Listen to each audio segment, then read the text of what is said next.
Hello, everyone, and welcome back to the Courageous Curiosity Podcast. Excited to have a special show today. This is Staff Appreciation Week. It's also Teacher Appreciation Week. And so what a more fitting show to do than to hear from our Teachers of the Year. It's an awesome opportunity to hear from the wealth of knowledge and talent that our district has in store for you. So I would also just like to say that these three Teachers of the Year are dedicated. They're amazing. And I want to make sure that I let them say a little bit about themselves and kind of introduce themselves into the show. And so we're very, very grateful for all of our staff and our teachers this week. And so this is an opportunity to just kind of celebrate the profession. And I believe it's the greatest profession there is. And so we have an opportunity to kind of celebrate that today. So I'd love for each of you, all three of you, to just give a little background on who you are, you know, what you did to get to this point in your career, and, you know, share that with the people that are going to watch the show today. So Darcie, we'll start with you. Excellent. Thank you. My name is Darcie Moss, and I was educator for the high school in the district. And there's two high schools, so that was a very big compliment. I teach the business suite, mostly in finance, accounting, work-based learning. I am your Microsoft teacher versus where the students are in the Google district.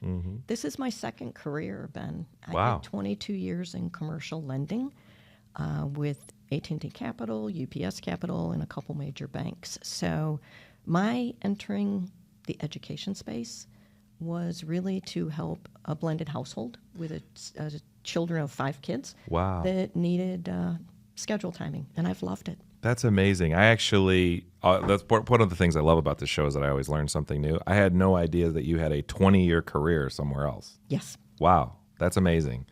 Well, thank you for sharing that, and obviously, you know, your colleagues and everybody who nominated you and obviously successfully won this award have recognized the impact you're having on kids. So thank you so much, Darcie. So, Laura, let's hear a little from you. Hey, good morning. My name's Laura Khalil. I teach 8th grade ELA at Novi Middle School.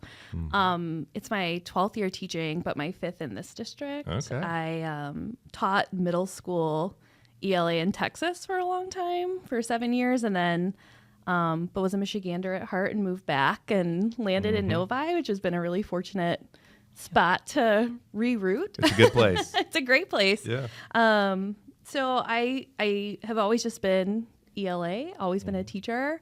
I coached for a long time, work with students with their SEL, and that's really what I get to do every day. What did you coach? Volleyball. Oh, wow. One sport girl. And middle school? I played middle school volleyball, high school volleyball. I took a break and played for fun and coached in college, and then coached for a long time. We have a volleyball family, and middle school volleyball can be brutal. So. It's a lot of learning going on in that stage. Absolutely, it's a lot of fun. That's awesome. All right, Heather. Well, I am a Wildcat through and through. I went to school here K-12, graduated from Novi High School, and then now I teach at Deerfield Elementary. I've been there this is my 24th year, and I taught kindergarten for 23, and I taught first and second grade for one of those, but kindergarten has my heart. That's awesome. Well, this year, and we started this actually last year, we've started calling our district awards. We tried to be a little bit more inclusive. Obviously, you three are representing our teachers. But we also have, through the Novi Educational Foundation, they provide an award. I know, Heather, you got that award. We'll talk a little bit about that today. We also have other educators in the district, right? I mean, there's a lot of people that make the work that we do with kids possible, especially all of you in the classroom. And so I do want to make mention that even though this is about teachers, I would like to say that we also have an ancillary staff member, Educator of the Year. And Deanna Fielder is that person from the high school. She's a social worker, does incredible work with kids. And then also from the high school got 3 awards this year. Pam Fritchen is our support person of the year, working at our media center with our kids. And so there's so many people in a school district that make things happen. So I think, you know, if you were to boil down just one position that would be in a district, it would be a teacher, right? It would be the teacher. But what we know is that it takes a village, right? And it takes all of us kind of together. So we're going to center our conversation today around the teaching profession and kind of celebrating that. What I'd love to hear from any of you is, what do you think the hallmarks of a great teacher are? I mean, you all three have been recognized by your peers in the district, representing this year as our Teachers of the Year. But what do you think are the hallmarks of just a great teacher that kind of impact kids in ways that are at scale? I would say making that connection with them. It's more about the teaching of the lessons. You have to get to know the kid. You have to get to know what's going on in their lives. If something's happening at home, they can't function in your classroom. They come in grumpy. There's just all those things, the social emotional piece before they even enter your classroom that you have to take care of before the learning can happen. Yeah, and it's interesting that you say that, because I think a lot of people, my age and above would say, teachers are just supposed to teach the content, right? Like that's what you do. But as you just described, it's so much more than that. And I think you, Laura, talked about SEL as well. Yeah, we the relationships you build with students are just so important, and you get so much more out of students academically or in whatever capacity you want them to grow, like as a character or just as a good person, when you have a relationship with them and you can expect out of them, like I respect you enough to believe that you are better than what you are today. Yeah. Academically, as a person, as an athlete, whatever their passions might be. So that relationship has just always been what I focus on and start with. Yeah. I mean, relationships and those connections are so important. I think some of our best teachers, and we have great teachers in the school district, but they are building those connections for sure. In my world at the high school, teaching the business classes, the connections pretty much come because it's elected. So they're that's a good point. They're exploring, right? And we do a lot of career research where I say branch out and think about, branch out and think about. Find your attributes, find those parts of your personality, take some personality tests, and let some data come back and just say, that might be comfortable for me. Yeah. The other thing in the career and technical education that we have a lot of fun doing is having business partnerships, and our advisory board come into our classrooms, and it's amazing. A parent might tell a student something.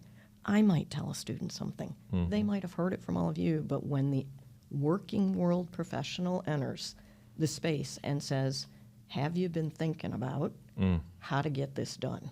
Or here's what it takes. Whole different game. Sure. Well, and it's interesting that you kind of took it there, because I think at the high school level, different than the other levels, kids are actually truly at that next precipice of deciding what they want to do. And so you're at that verge of being able to inspire them. And I've heard parents say all the time, I've talked to my student at home, I've talked to my kid at home, but you as the teacher, when you said it was different, or as you're talking about that business professional. So talk a little bit about the fun of kind of that culmination of their K-12 experience and the excitement of kind of preparing them for what do you actually think you want to do in your life. And that's one of the cool things I think about being a CTE teacher as well. It is. And we start on the back of my room is literally true colors to take them backwards to say, are you kinesthetic, a mover? Are you more harmonious? Are you natural leader? You like lists? Are you an analytic? Do numbers tell you an answer, and that's where you're comfortable? And then we build it and build it. What I think people don't realize is the amount of transferable skills that students develop from kindergarten on. They don't even realize it. But sometimes I tell people, you know why we have a 6 or a 7 minute transition? To get to the other room. Yeah. And I say, no, because it's in business. They expect you to bill or be productive about 54 minutes of the hour. Sure. We've already been conditioning you. Oh, wow. For that transition to a workspace, giving you a few moments of go to the bathroom, get organized, get to the next meeting. But the more important part is put your phones down, right? Start realizing that during class, be active, be present in the moment. Yeah. That's probably earbuds are also one thing that I would say. Yeah. That The little white earplugs everybody yeah, has. the transition for internships, that doesn't work so well, Sure, is what sure. we're hearing from the outside world. Yeah. That doesn't work. No, I love that. I think that's awesome. I personally I did teach high school for a bit, but I spent most of my time teaching in the middle school. And usually people would look at me when I was teaching and say, have you lost your mind? Oh, That's yeah. it. Right? I mean, I think Are you about that. insane? I Yeah. think that's what they actually said. So Laura, tell me about the middle school child that comes to you, and the attributes of those kids at that age, and what you love about teaching middle school kids. Middle school you've got a whole transformation from the time they enter 7th grade to the time they leave 8th grade. So it's sometimes like you don't even see the same kid from that time to the end time. And we have them for such a short time that like the constant changing is something I'm always fascinated by.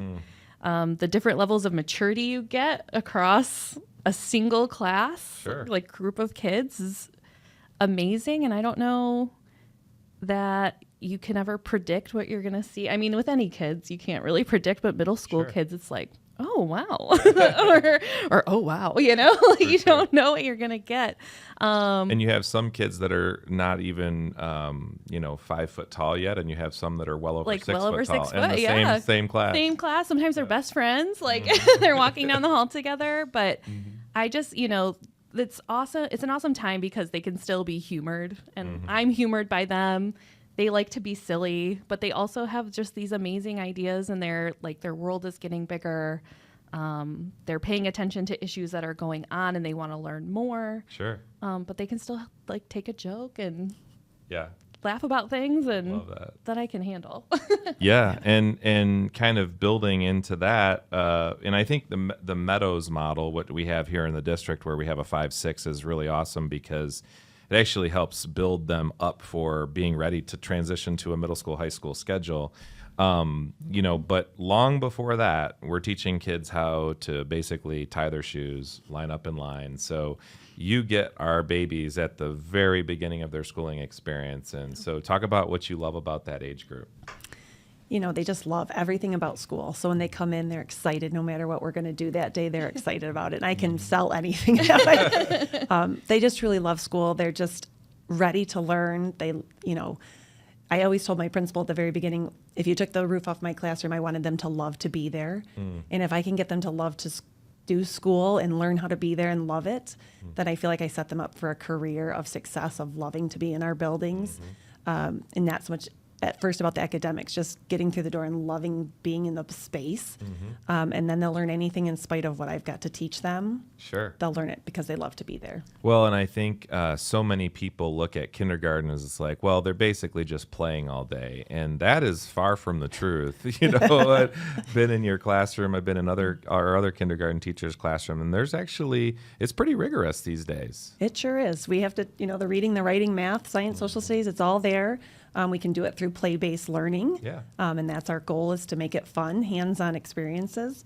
But they do have to learn quite a bit through kindergarten. It's not like kindergarten when we went to school. No, it's a different game for sure. Yeah. So talk a little bit about, I think one of the cool things here in Novi, our Novi Educational Foundation is a phenomenal organization. They do a lot to support all of our teachers. But, when I heard that the NEF Teacher of the Year gets a car, that was kind of crazy. So has that improved your commute to work or any of those things? Yeah, I only live a mile away from work. So. But it's been, as a family, it's been great. I have two children, so they both are driving. So they were very thrilled to not have to share cars. That's awesome. My husband got an upgrade with my car being passed down. But yes, it's got that new car smell. It's clean. Nobody's been in it. So it's been a wonderful experience. It's a great car. So. That's awesome. Yes, I love that. Very nice of them. So let's shift gears a little bit. I'd like to talk a little bit about the teaching profession in general. And you read articles, right? Everybody's talking about, oh my goodness, the teacher shortage. And, sometimes I don't think people are really paying attention to how serious this is. So I went to, I didn't go, but Dr. Carino actually went to a job fair, and I'm not going to name the institution, but it's a very large institution in our state. and there were 32 prospective teachers walking around at the job fair, right? And so you're hearing about these programs being shut down or these programs declining and so on and so forth, and fewer people going into the profession. I think a lot of people want to ask, and especially people who aren't in our profession, why? Like, what is the cause of some of those things? And I have some suggestions, but I'd be interested to hear from the three of you, what has shifted or made the profession more challenging, maybe in the last decade or more. So I don't know if you have any suggestions. I do. Yeah.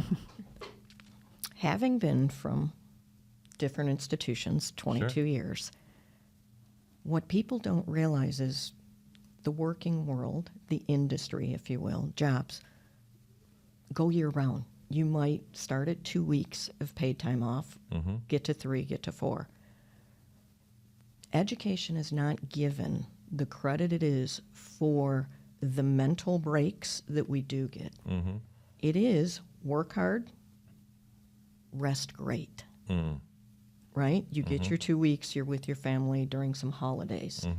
The summer off is where my mental clock rebuilds, and I'm really ready to go back to school every year about August 5th is when I start replanning and looking at the work-based learning contracts and things like that. You really need somebody with some marketing persuasion to Sure. say, here's what's great about it in balancing a life and a household. Sure. That's what I found. It has allowed me to be a better person, a more relationship person, not running as much and not spinning as many plates as I've narrowed where I feel my value is greatest. Sure. Yeah. And I think you mentioned it about the pace, and I don't think people recognize. I think when people in the private sector go to work and they work at an office or whatever, they have a set of jobs and things like that. Teachers have that, but they also have 150, 30, however many kids are in the class all day long that they're having to try and inspire and motivate and nurture and be a good role model. And those humans do not come with a packaged set of attributes that are always the same. And so it's a lot of emotional drain as well, I think. So I think that's a great point that you bring up about the importance of those breaks. But what else has maybe shifted in the last 10 years that has caused some challenges, for the profession? I just think like what you were saying in terms of like the unseen work. I think some of our unseen work has maybe been brought to light, or like people like researching a career might realize like there's a lot that goes into a single day of teaching, the planning you do, the pivoting you have to do, the questions you answer, the paperwork you fill out, the after school thing you attend. There's so many unseen things that happen and that you might never ever get credit for. And I think one of the things, like us as Educators of the Year, we got these lovely nominations from people where they were recognizing things that we had done. And like, I'm reading through mine, I'm like, I didn't even realize this was something that I was doing, or this was something that impacted you so much. And that, I think that's a lot of pressure too. Like you don't know, like every action you take has some sort of consequence just naturally. And we make so many decisions a day, decisions to plan, decisions to assess. Like it's a lot of things. It's so much. It's a ton. And I was gonna say, there's 22 little humans that rely on me all day, that ask me questions, they all want my attention, and I'm divided between them. And just that constant being on. Yeah. There's not that moment of being down during the day. Even on my planning time, I'm getting ready for something. I'm answering emails. I take it home with me. I'm prepping things at home. I'm emailing people at home. You take home their troubles and their hardships. So it's, even kids from way back, you still remember what you went through with them. And, the family, like you said, that nominated me with I had no idea that I had touched their lives like that. I knew I was there when they needed me, but it wasn't something out of the ordinary. I was going to do it just because that's what I should have done. That's what I felt was the right thing. But I don't think people look at us as professionals sometimes. And they say, oh, you don't do it for the pay. You don't. You do it because it's something that you love, that you're passionate about, that we're here for the kids that are in front of us every single day. I absolutely love that. I think that is such a inspiring. All three of you really describing just the importance of really pouring into people in ways that are different than hey, I met this bottom line or we made this amount of profits. It's not that. The value is really in the fact that you're impacting the life of somebody that we, quite frankly, spend more time with than even their parents in a lot of ways, right? And so, which kind of leads me to something that probably not any of you will say, because what I found is that teachers are generally inherently nice. And so I get an opportunity to take this one. But I think one of the biggest things that's shifted in the past 10 years, on top of mandates and things that come from administrators and things like that, because I think as administrators, none of us as educators got into this to say let's do a bad job or let's make things hard, but there are so many expectations that have been passed down, and so administrators are trying to filter those and the best they can protect teachers, but inevitably there's this amount of work that gets poured down that's not just about loving on kids and all of that stuff. And I think you all kind of echoed some of that, but parents have shifted as well. And I think that it used to be the case that there was this kind of trust, right? I'm a teacher, and if I tell you that your child did this or did that, it was, hey, the teacher said this and we're going to work through it. And now it's almost like, we're getting lawyers and we're going to talk about, and I don't think teachers signed up for that. It's kind of like we hear the word helicopter parent, and I would kind of more categorize it. We're going to talk about a book over the coming year. It's called The Anxious Generation. And what it talks a lot about is how the parents today have become so much more hyperactive in their parenting, and really, quite frankly, not allowing their kids to experience challenges, adversity, and those types of things. And so when we see the kids and we're trying to coach them up and teach them these different things, sometimes that can be tough if the parents are not participating in that and they want to cast blame. And as I said before, teachers are generally really great, nice people, and so this is not a space that they like to be in. And I would say that most of our parents in this community are phenomenal. They're super supportive. This is not the norm, but the ones that are not, they take a lot of time. And so I don't know if, it's kind of an awkward part of the conversation, but if any of you have experienced that in your situations. Yes. Short answer, yeah. Yes. Yeah.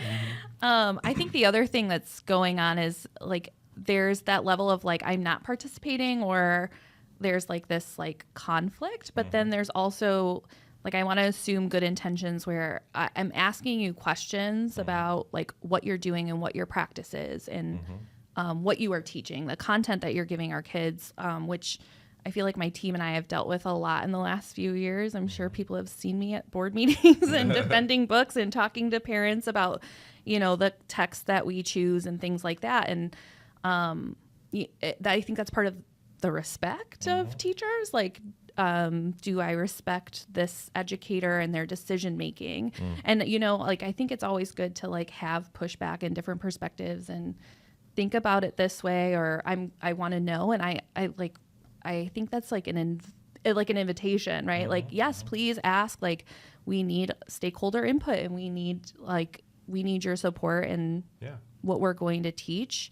I think the way in which we approach each other, rather than like as like opposing forces, more of a collaborative effort in some instances of what we could get, or like trying to assume best intentions. Like, please assume the best of me and I will do the same of you. Yeah. And I think as an ELA teacher, it's particularly challenging because a lot of the content lends itself to a particular point of view or perspective, right? When you're talking about literature, you're talking about books, you're talking about writing.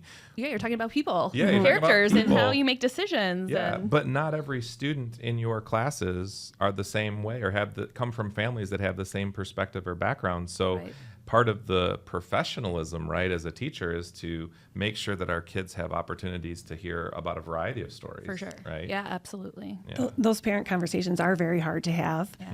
And you hope that you do feel like the expert in the situation. I've seen 24 years worth of 5-year-olds, but I don't pretend to know what a middle school student needs. And when my kids came through Novi, I expect that that 8th grade teacher knows what to do with my student, Sure. knows what they should be reading, and I trust them to make the best decisions. And when they get to high school, I trust them. Yes, I'm an educator, but I don't know the whole K-12 world. I know my little piece of the world. Sure. And I feel like I'm an expert in that piece. So from both sides of it, it's hard to have those conversations with parents of, I know my world of kindergarten or lower elementary, but I don't know it. So I do trust as the parent that they will be doing the right thing for my kid when they get there. Yeah, for sure. We're kind of winding down, and I would love to hear a little bit from each of you about what you love most about teaching, what you love most about your kids or the profession that or the particular level that you teach. It is the greatest profession in the world, and we've talked about some highs and some lows and some challenges, but I'd love to hear from all three of you about what you love most about it and what you're most passionate about.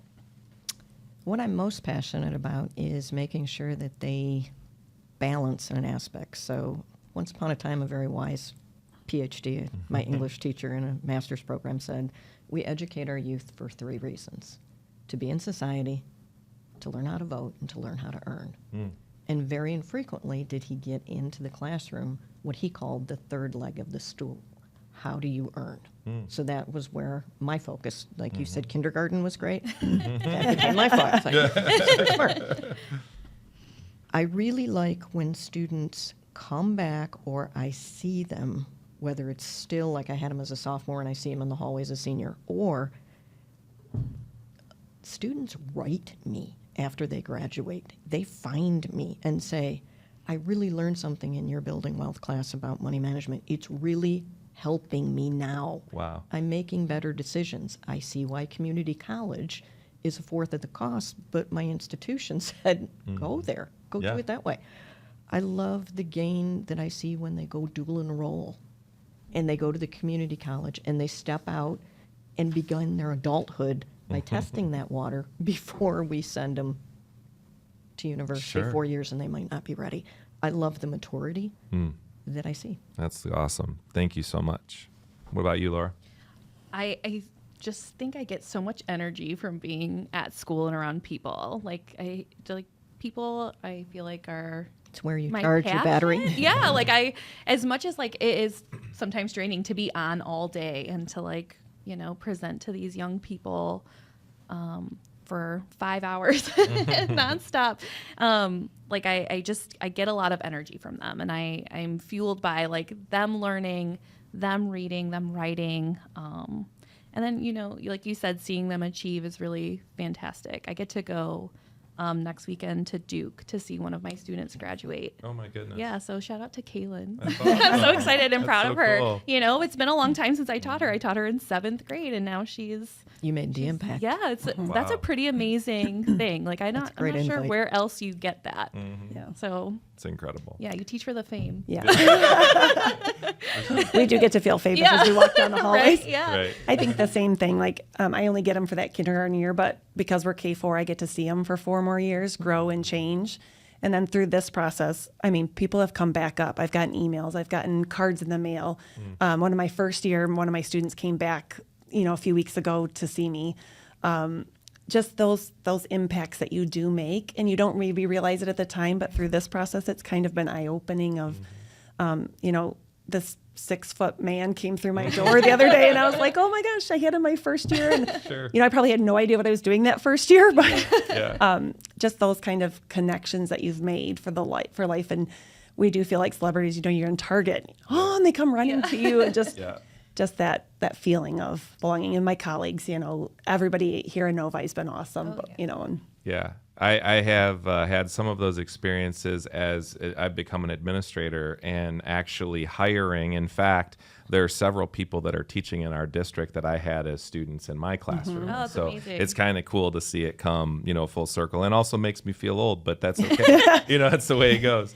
But thank you all for being here, for being a part of this. Thank you for being such great advocates and role models for our kids. All three of you deserve the accolades that you receive and more. Wish there was more we could do. And so many of our teachers in this district are just giving of themselves every day, and we need to really just lift them up and appreciate them this week. Thank you all for watching the show. Please stay tuned. Next week we have, or in 2 weeks, sorry, we're going to have our next show, which is What Does It Take to Be a Champion? And we're going to hear from some champions in our own district, and they're going to share some cool things with us. So everybody have a great rest of your day and stay curious.